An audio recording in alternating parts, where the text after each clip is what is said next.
Wonder-working power in the precious... Incredible as they seem, are not the results of mass hysteria.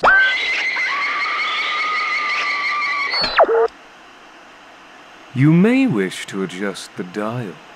You are currently tuned into the wrong station.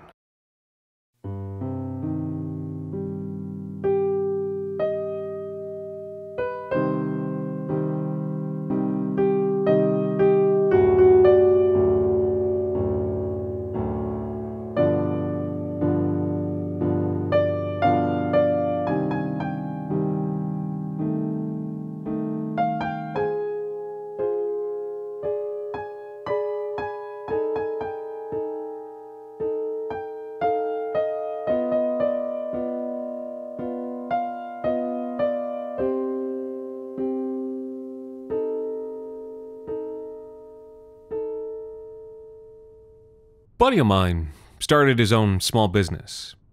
For me, it was like having a window into a different world, one the likes of you and me don't get to climb through. All of a sudden, he's the government's favorite son. Tax write-offs and loopholes, straight up money from Papa Trudeau. And just like regular things cost less when the company buys them. It's like he's playing a different game from the rest of us. Makes it clear, you know, how the whole deal's set up for folks with business-level money, and the rest of us, well, we're just second class. It's kind of nice, though, because as one of his buddies, I get to enjoy the perks. Well, this is a story about one of those perks. So, my buddy switched offices a few years back, literally moving up, from the basement to a nice ground-floor suite in the same building. Maybe you know the kind of place, an old factory converted to artisan spaces. They got a high-end cafe, graphic design firm, brewery that contracts out the brewing part. Places like that. And then my buddy's draft maintenance company. The new office was a mess when we arrived. Absolute disaster. No clue what it was before my buddy got the lease, but when we got there, it was full of metal shavings, loose insulation, and broken furniture. I don't know, maybe the unit had just been empty long enough that people used it as a dump. There was also a pile of packages and envelopes stacked on a desk in what's now the workshop. Judging by the names, they'd been sent to 20 different former tenants. I hope it's not illegal to throw out other people's mail, because we chucked like 40 pounds of it. One of the packages, though, was big. Way bigger than the others. Maybe the size of a washer-dryer, or a small horse. It was all wrapped in cardboard with those hard plastic ties. After cleaning everything else out, my buddy and I cracked a beer and stared at it. What do you think it is? I said. Well, right now, I'm thinking it's either a truck engine or what are those, what'd you call it? Egyptian coffins. A sarcophagus. Yeah, a carsophagus. Probably with a farewell folded up inside. I'm betting it's cursed. That's how come it ended up here, at the museum. That's probably it, I said. Oh, yeah, he said. You know what would be sick, though? What? If it was one of those big espresso machines. Oh, baby! Can you imagine? Company productivity through the roof! We're gonna open this thing, right? Snicked! With a grin, he had already flicked his pocket knife. A few minutes later, cardboard and plastic lay strewn across the concrete floor, and we were once again drinking beers, contemplating our discovery. Well, what do you think it is? I said. Well, it's no esophagus, that's for sure. It might actually be an espresso maker? It sort of looks like if an espresso maker had a baby with, like a 1940 Chevy pickup. Oh, how'd the two of them even do it? My friend, for a $7 monthly subscription, you can watch that video. Chuckling, I stepped forward to take a closer look. Near the front, I guess, there was a shiny chrome opening. Sort of where the drip tray would have been if it was an espresso maker. But the hole led way back into the guts of the machine. I shone my phone's flashlight back there, but all I could see was a sideways bend in the pipe. I'm not seeing any espresso back here. Just then, something rumbled in the pipe, and I pulled my head back just in time for it to fire past my face and shatter on the floor. I almost Almost spilled my beer. My buddy was already crouching over the broken ceramic. Hey, look! It's an espresso cup! Delta brand, just like at Novera. And indeed, the broken object had been one of those narrow espresso cups you get in Portuguese cafes. Do you think it just happened to be in there, or is this like a ceramics vending machine? I felt very stupid saying that. Well, maybe it's a Portuguese machine, my buddy said. My buddy was Portuguese. Maybe it makes Portuguese stuff. He put his head to the opening and shouted into the machine. Queijados! Wait, no, maybe it only does mainland Portuguese stuff. Pastel de nata! With that, the machine rumbled just like before. My buddy jerked his head back, but maybe the machine was working better now that it was warmed up, because whatever it was didn't shoot out and break on the floor. My buddy and I looked at each other. You want to reach in, or should I? He rolled up his sleeve. If something bites my hand off, call an ambulance, okay? He reached up into the machine and then flinched as he touched something. But nothing bit him. He withdrew with a muffin tray in his hand. Oh, that's kind of useful, I guess. Do you use a muffin tray to make pastel de nata? I said. You mean queijados? His family was from the Azores.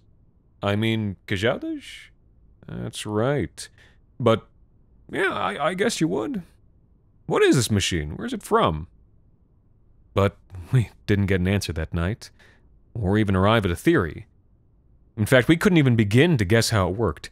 We kept reaching in and pulling out useful things, but we couldn't tell where they were stored in the machine, or even what made the machine go, since it didn't even have a plug. The best that we could figure out was that it was some sort of novelty vending machine for viral marketing. Honestly, the thing's probably worth like tens of thousands of dollars, my buddy said.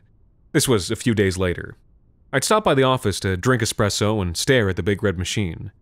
Like, probably over 100K? Easy. Whoever lost it's probably pissed. Somebody lost their job for sure. Well, it's here now, I said. Legitimate salvage, otherwise it just would have gone to the dump. Oh yeah, agreed. Do you think we should keep it when the battery runs out? I mean, it looks cool, but it does take up a lot of space. Maybe you could turn it into like a cake fridge or something. Now there's an idea. Oh, wait. It's pooping something out. All of a sudden there was a rumble and a clank from the machine.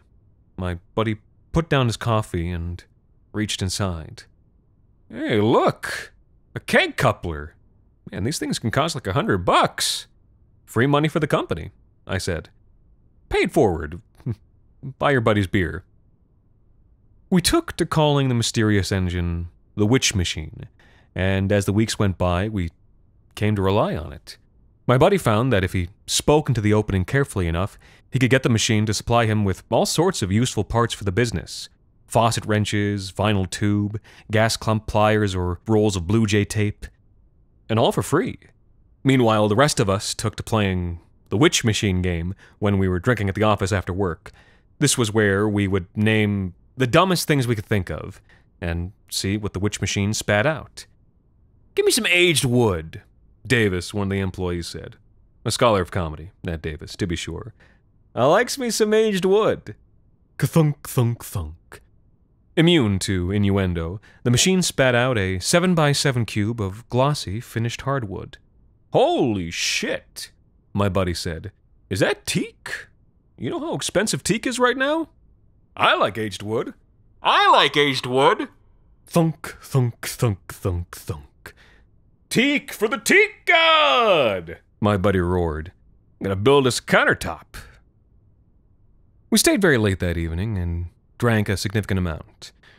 But at the end of the night, there was a pile of garbage outside the machine. Things nobody could possibly need. Half-formed plastic knickknacks, flimsy t-shirts, and Tupperware with missing lids.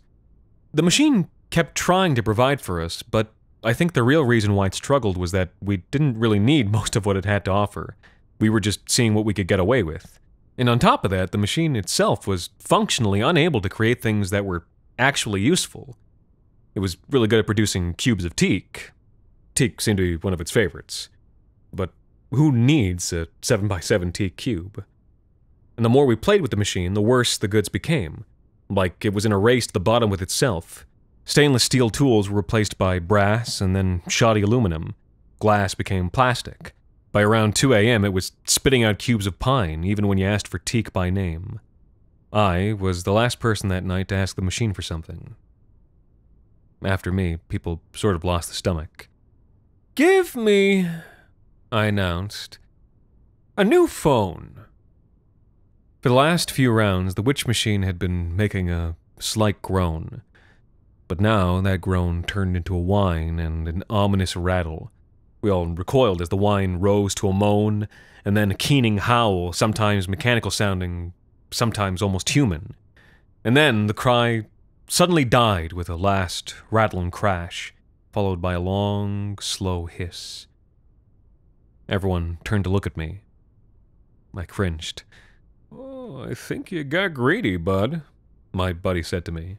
"Oh, I got greedy? What about everyone else? Look at you, Mr. Teak." "All right, let's see what the damn thing gave me." Crouching in front of the machine, I reached gently into its open mouth. It felt bad to do this time, like a violation somehow. The witch machine trembled a little at my touch. I almost want to compare it to the feeling of touching a frightened animal. I know that sounds crazy, but I almost apologized to the thing. I regretted reaching in almost immediately. Sure, there was something that felt like a cell phone in there, but it was warm and slippery and soaking wet. Ugh! I yanked my hand back.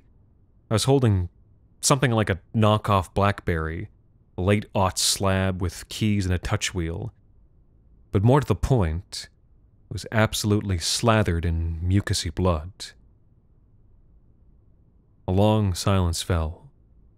At last, my buddy said, "I think that's enough for tonight." After that, we let the witch machine sit for about a week before we used it again. From then on, it was once a day tops, and each time we used it, the machine shook and groaned before finally shitting out something of limited value. "It's probably just low on juice," my buddy said. "If we could figure out how to recharge it." But we couldn't even figure out how to open it. None of the machine's panels had any screws or rivets, and when my buddy tried to pry open one with a flathead, the engine screamed and started bleeding from the mouth. The sound was uniquely horrible. It left us both feeling pale and shaken, like you do after a bout of food poisoning. "I don't think I'll try that again," my buddy said. The machine was still trembling and panting. And of course, that was the exact moment that a knock came at the office door. We both turned to look. An extraordinarily tall man was crouching outside the glass, knocking with 2 knuckles. I do mean extraordinarily. He was stretched and hairless, his skin pale and his eyes a startling shade of baby blue. We stared for a moment, and he knocked again. Slowly, I went to the door and half opened it. Can I help you?" my buddy called. The man gently pushed past me and stepped through. He had to crouch a little bit, even though the office ceilings were 10 feet high. He was wearing a superb double-breasted suit that didn't quite reach his wrists or ankles. "I believe you have something of mine." His voice was almost artificially deep, and even though my buddy and I are both fairly tall, we had to crane our necks upward to look at him, feeling like children caught watching cartoons on a parent's work tablet. Ignoring us, the big man slowly strode to the witch machine and crouched beside it. "They shipped it to the wrong address." Then his face deepened with a slow scowl. "You've used it all up," he said. My buddy and I edged toward each other. It was all we could do not to hold each other's hands in fright. "You've used it all up. What gave you the right?" It was here when we moved in," my buddy said. Even I felt like he sounded sullen and defensive. "There wasn't a return address." "So you thought you'd just use it all up," the big man said. "On what? Teak?" cheap t-shirts? I hate teak. I muttered. We made some tools as well. Oh, tools, said the big man. Well, that's okay then, isn't it? That's a great use for this. Sheesh. He shook his mighty head. Neither of us could think of a comeback. Do you have any idea how this affects my business? Any at all? The shareholders are just going to cry when they hear about this. They're just going to cry and cry. He turned his attention back to the machine and began to caress its trembling flanks as he murmured in a low voice. All right, baby. All right, honey. Let's see if you got any juice left in you. Then he stood and clapped his hands together once. Since each hand was about the size of a coffee table book, the sound was thunderous. In a booming voice, he commanded, Make me a son! Uh-oh, my buddy muttered. And then a slow noise of distress began to rise from the witch machine, starting out as a whimper and then growing until it was like an air raid siren. My buddy and I had to clap our palms to our ears. People from the other offices began to gather in the hall outside our door, looking in with anger and confusion as the siren shook the glass. And then, just as the sound passed the edge of human hearing, the machine made a great coughing belch, and yellow smoke began to seep between its plates, smelling strongly of burning plastic. A heartbeat later, blood began to free pour from its hole, as if a couple guys inside were emptying gallon buckets of crimson paint onto the floor. A silence fell. And then, from within the machine, an infant's cry. The big man jumped in the air and pumped his fist in triumph. The gesture looked ridiculous, and he bonked his dome against the drop ceilings, but he was so overjoyed that he scarcely seemed to notice.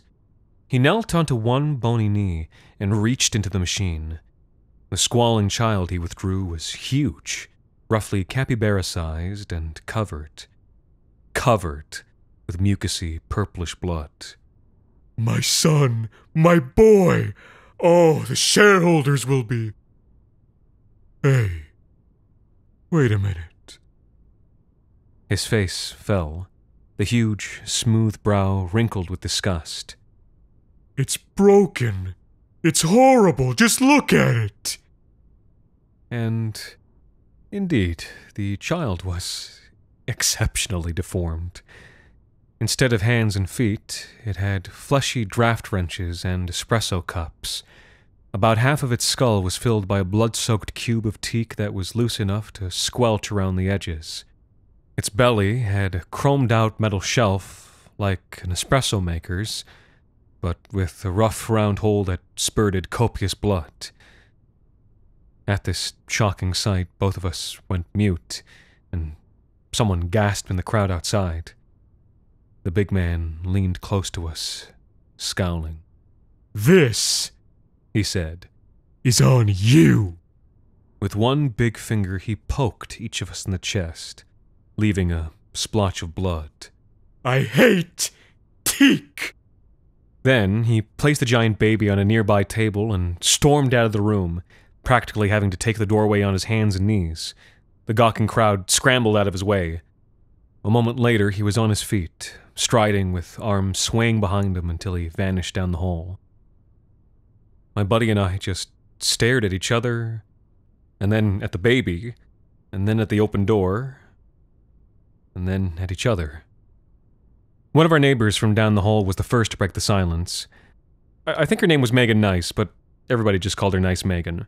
"Stop the bleeding, you fucking idiots!" She wasn't especially nice at that moment. Storming in, she whipped a handful of t-shirts from the merch rack and began to try and staunch the bleeding from the baby's giant hole. "Don't just stand there, call an ambulance!" But everyone in the doorway just stood as mute and stupid as my buddy and I. "Call an ambulance!" she shouted again. "That," they said, "won't be necessary." The crowd parted once more, revealing that the nasal voice belonged to a little guy dressed in blue coveralls. He was accompanied by several other guys in coveralls who were pushing a horizontal dolly. Also with them were a large man in scrubs and an officer of the Toronto Police. The little guy's name tag read Gary. Gary looked extremely pissed off.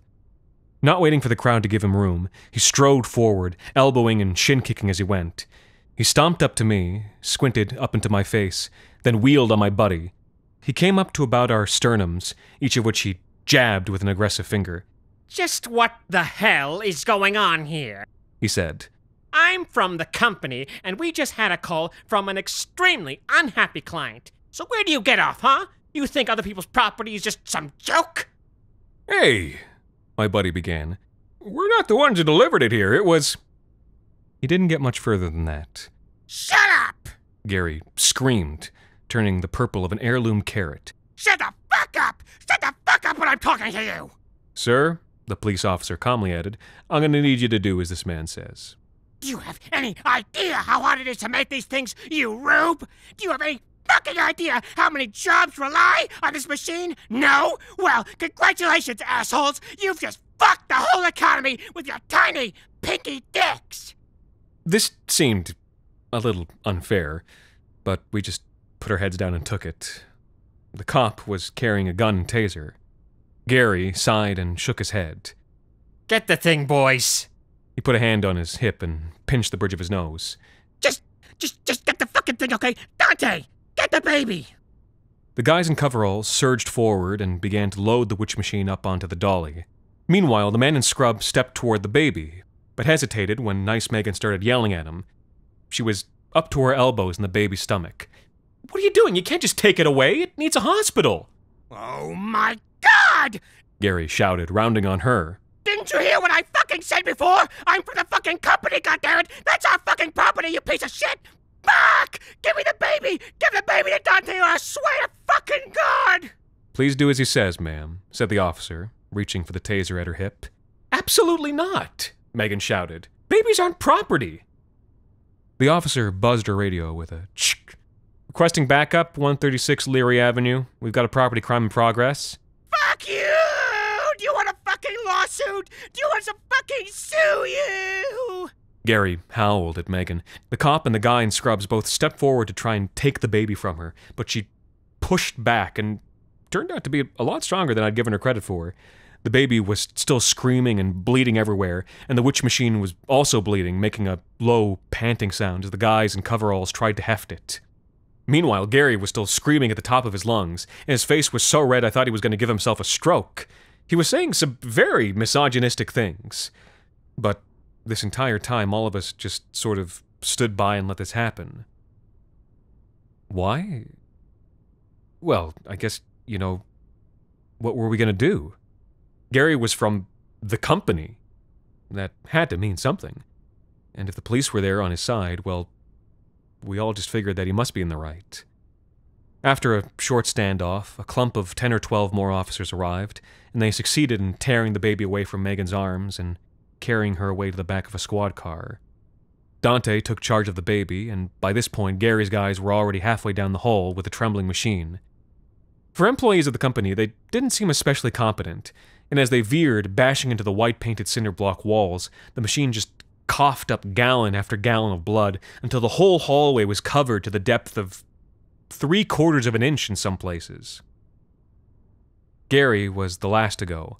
I thought he'd screamed himself out by now, but as he crossed the threshold, he hesitated, raised one finger, and turned on his heel to point at each of us in turn. He began. Don't ever want to see either of your fucking faces ever again! You got that? You fucking shitheads! At this point, we were just too browbeaten to answer. We just hung our heads and muttered something. Yeah, Gary sneered. that's exactly what I fucking thought. And then he was gone, his heels squelching in the bloody hallway. Everyone turned to look at us after that, and it was clear by the expressions on their faces who they thought was to blame. We were there till 3 that night, my buddy and I, mopping and cleaning. It must have been about 100 buckets of bloody, soapy water that we each dumped out. Well, we don't talk too much about the witch machine these days. I think we both feel a lot of guilt about what happened. About a couple different parts of what happened. Because I knew better from the very beginning, you know? All these wonderful things, for free! And I didn't need any of them, but it was just so exciting to get them. And the entire time I knew, deep down, that it was too good to be true. That there would be a bill to pay. But I still just went along pretending that everything was going to be alright. Because I guess I was a child. Just a goddamn child. And then, when the bill came due and everything got all fucked up, well, damn if I just stood there and acted shocked. Like I didn't know what it was going to be like I hadn't known any better, which I goddamn had. Sure, the company's to blame, and the big guy's to blame, and the cops are to blame. But they all just did what they were always going to do. But I knew better every step along the way. The witch machine just tried to do what it was asked to do. And I should have known better. Because at the end of the day, I was always going to be the one mopping up the blood.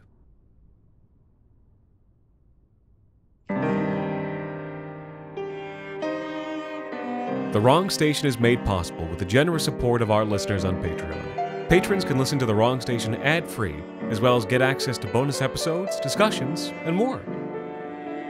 This week's episode, The Witch Machine, was written by Alexander Saxton and performed by Anthony Botello. Thank you to Kay Ray and Amelia Davis, and a very special thanks to Davis A. and Megan Nice for helping us keep the lights, well, off. You can also support us by leaving a rating and review on iTunes, or wherever it is you listen to The Wrong Station. The Wrong Station is co-produced by Alexander Saxton, Anthony Botello, and Jacob Duarte Spiel, with music composed and performed on the piano by Ilan Citrin, and arranged for the viola and performed by Viola Schmidt. You can follow The Wrong Station on Twitter, Facebook, and Instagram, and email us at thewrongstation@gmail.com. And until next season, thank you for listening.